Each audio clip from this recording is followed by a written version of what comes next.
What's up, guys? All right, today I've got a specific mission with this video. And it's something I gotta do anyway, so I'm gonna record a video. I need to make a training video for Ale, and this is for YouTube work, not dropshipping work. Because what I'm trying to do with my YouTube channel is focus solely on the act of creation, right? Getting myself completely habitually creating videos to subconsciously be making videos. So I leave this trail behind, like of a lot of content, right? And then have automated systems in place that capture that and publicize it, right? So I want to just be able to upload the video and pick the date that it publishes, and then to not have to worry about the title, the description, the keywords, or all of that, right? So what I need to do first is show you guys exactly what I'm talking about. So this is an example of YouTube videos that are up. Usually I have like between like 3 and 7 videos uploaded that haven't been published yet.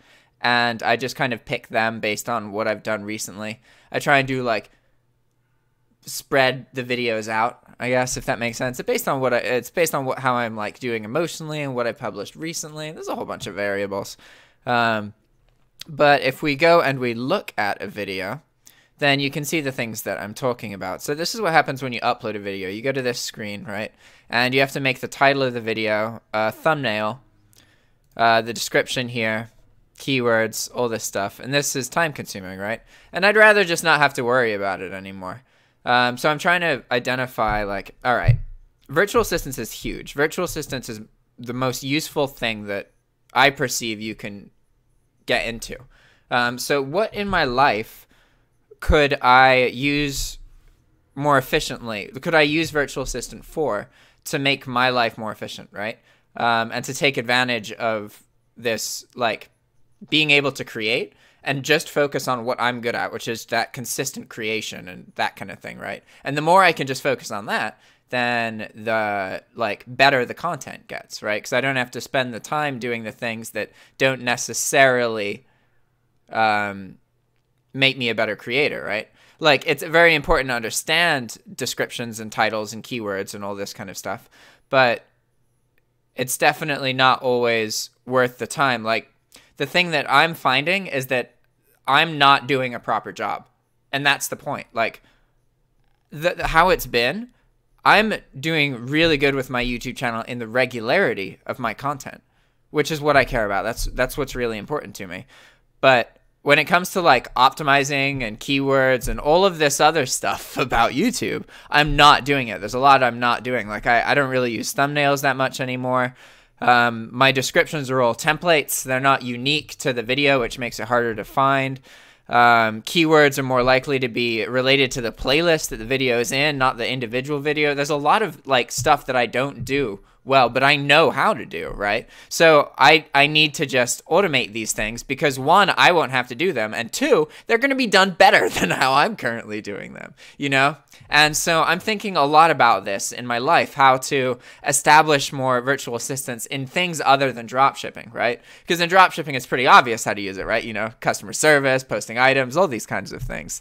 But then with other things like, you know, YouTube, a little bit less obvious. So what I'm trying to do is isolate the things that either have an emotional impact on me that I can just not have to deal with, or are time consuming, right? So I'm looking at YouTube and I'm like, all right, what do I spend the most time doing that isn't creating content? And it's definitely uploading and making thumbnails and that other stuff. TubeBuddy makes it really simple. It really doesn't take that long. But the reality is that I'm just not always doing it, especially being in between laptops and computers and working on other people's computers. Like, I wasn't able to consistently maintain that. And I need to automate all these things so that regardless of where I am, as long as I'm creating the content, then everything's happening, right?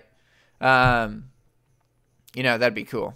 Because, you know, someday I want to be one of those YouTubers who dies and then their channel keeps having new content for years. Like, that's something that I really want to make happen. YouTube is really important to me.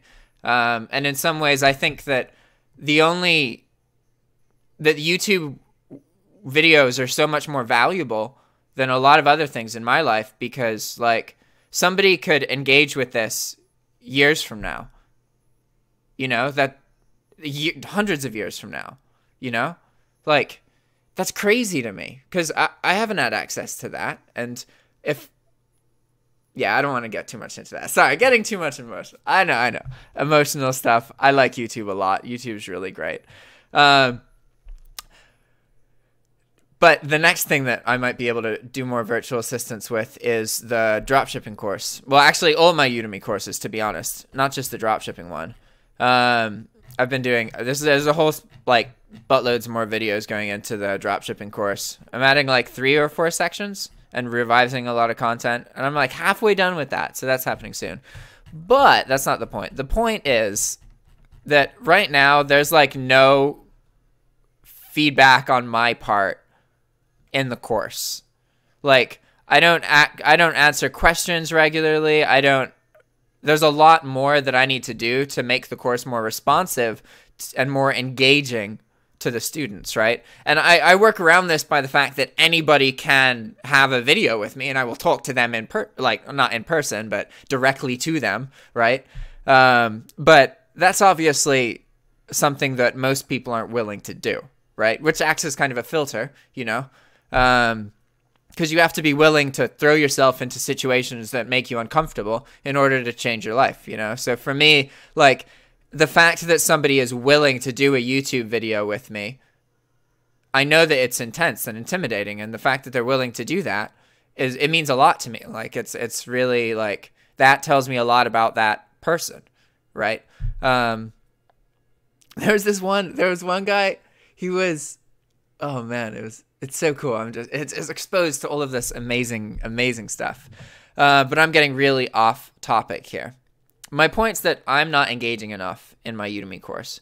And the main reason I'm doing that, like this as a thing, is because right now, again, I'm focusing a lot on the active creation. And I really have to, I'm a very sensitive person, and I can't not feel hurt when I read negative things. And I know that about myself. So I handle it by either exposing myself to it or not exposing myself to it, right? And the reality is that I need like a disconnect and then a reconnect later on in the process, right? Where like other people are looking at the content and then showing me things that are important or relevant. And then that's how I engage with the audience, coupled with doing videos with them in person. Not in person, but one-on-one, right? And these kind of things, and also having some kind of feedback system. So it's interesting how, for me, in order to actually connect with my audience, I have to be able to disconnect it from it first, from you guys. It's weird, because there's, like, this vulnerability from it all, right? Which is one of the reasons that I love YouTube work, because it just forces you to become more confident. You can't not. You have to. Otherwise, you go insane. Like, you can't, you know? You just have to focus on making content. And it gives kind of a mechanism to get you more experience and to just kind of get better at things. Like, if it wasn't for YouTube, I wouldn't do most of the things that I do. And it's an excuse to do stuff. And you get more money from it, and it's really great. YouTube coupled with a couple other things is amazing. And virtual assistants seems to be, at least it's what I completely perceive, is the biggest opportunity. I view YouTube and virtual assistants as huge opportunities that anyone in the world has access to. Mostly because if you find that you're very different than people, or memorable, or like you have these kind of experiences already, then it's very easy for you to monetize your kind of lifestyle using YouTube in particular. Like, if you can become more of a character, and if you can expose yourself to a lot of different personalities and people and focus on other people, like especially with YouTube work, focus on doing work with other people, that really has this exponential effect on you as an individual. Like, the things that you just get exposed to, all of these different perspectives, and it's insane. Like, it's absolutely amazing. But I'm getting distracted. What I'm doing is getting back on topic, because I need to show Ale how to do the work that I don't want to do. So this is like a brainstorming video right now. I'm sitting down to identify where I would start. Because I'm going to be uploading these videos and they're going to appear. And I'm going to have them scheduled at a certain date. But this is going to be confusing to Ale. Like if we go back to the video manager here, you can see the scheduled date as long as I've actually picked when it's going to post, right? But then there's videos like this, right? This is private because it's been uploaded and I haven't scheduled it yet. So based on what's going on, I'll like pick one, right? So I guess what I need to do is just be more diligent about scheduling the videos and sticking with the dates that I pick to post them. Because then that's going to allow Ale to see, okay, this one is getting posted tomorrow. So I should do whatever is getting posted today or whatever is getting posted soonest, right? So he would do this one because it's the only one, right, that hasn't been posted yet. So he would need to be in my YouTube account and look at my videos section here. So he could see this. Because this is how he would understand it. So as long as I make sure to always schedule the videos that I upload, then Ale can go through, because it'll be roughly a video a day, right? And the videos get published at like 2 p.m. and Ale has like, that's plenty of time, because that's like 12 hours after he gets up, I think. There's a time difference that's like really in favor to, because he usually, like, I get messages from him at like 4 in the morning my time.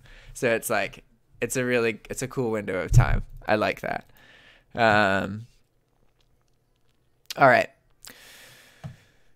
So I'll be scheduling the videos and uploading them as normal. But then Ali's not going to know what the video is. He's not going to know what the video is about. So I will have to make sure to title the video still. That's going to be important, because that will give him context.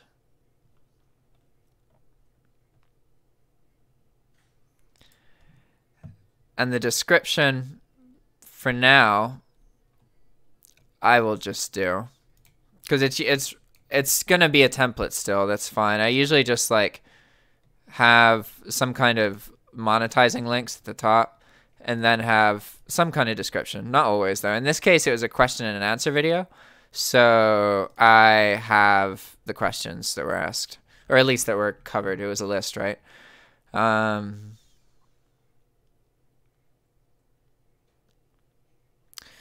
So what I need to show him, I don't need to worry about the description or the title, really, because I can make the title quickly when I make the file name, which is really easy. And that's important. That's something I kind of have to do as part of my workflow to help distinguish what I've been working on. And like, I can't really, I don't want to remove that. So I don't have to worry about showing him the title. I have to show him TubeBuddy, how to use TubeBuddy,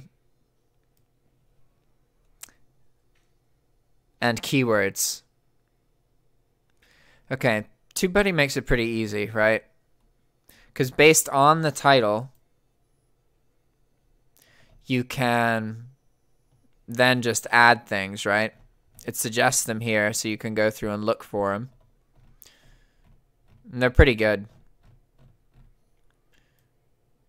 Honestly, it's probably viable to just teach somebody to just pick these. Because my problem is that they're so generic. I use so many of my videos have the same keywords. And I'm not worried about like retroactively going back yet. I should do that at some point. I actually have done that like once. But what I need to do is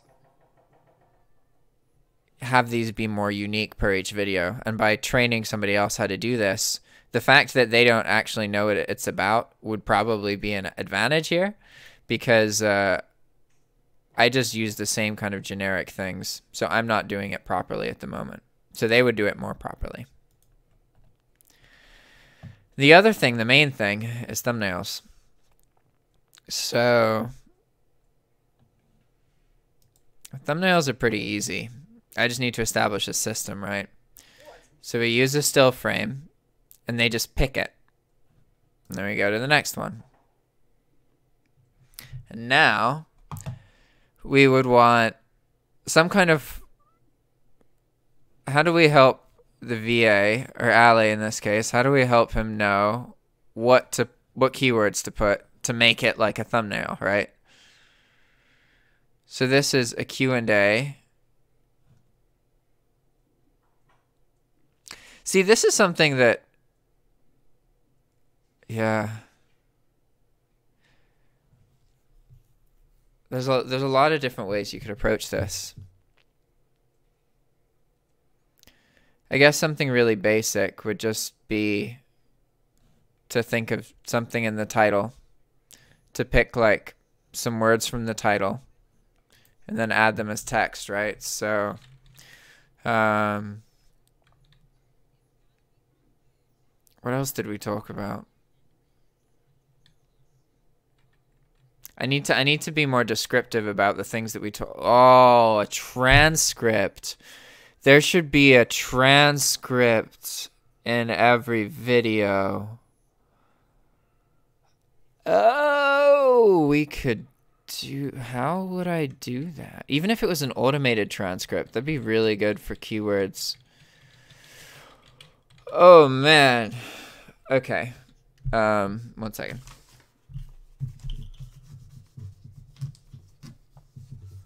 Okay. Whew. There's a lot going on in my head.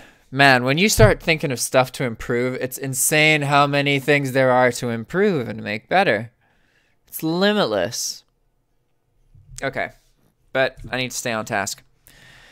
So this is about eBay dropshipping, retail arbitrage, virtual assistants. From the VA's perspective, they're just going to see the title, right? So questions, drop shipping questions. That's fine, honestly. They can be really basic and simple for now, and with time, this is something that we can improve quite easily.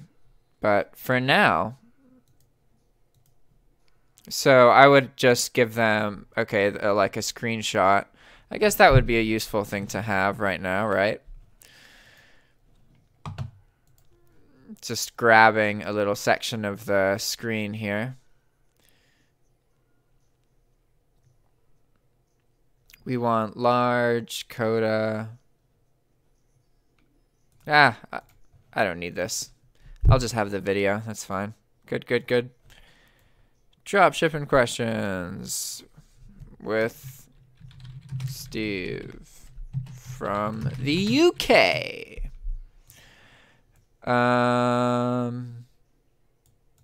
We're just picking random colors here. But these are things that, like, I have to make a system for, right? I know to just pick random colors and that it doesn't really matter that much. And then I put a box behind it. And depending on the colors that we picked,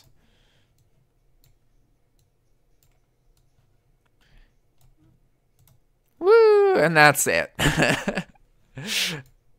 I have learned not to use logos.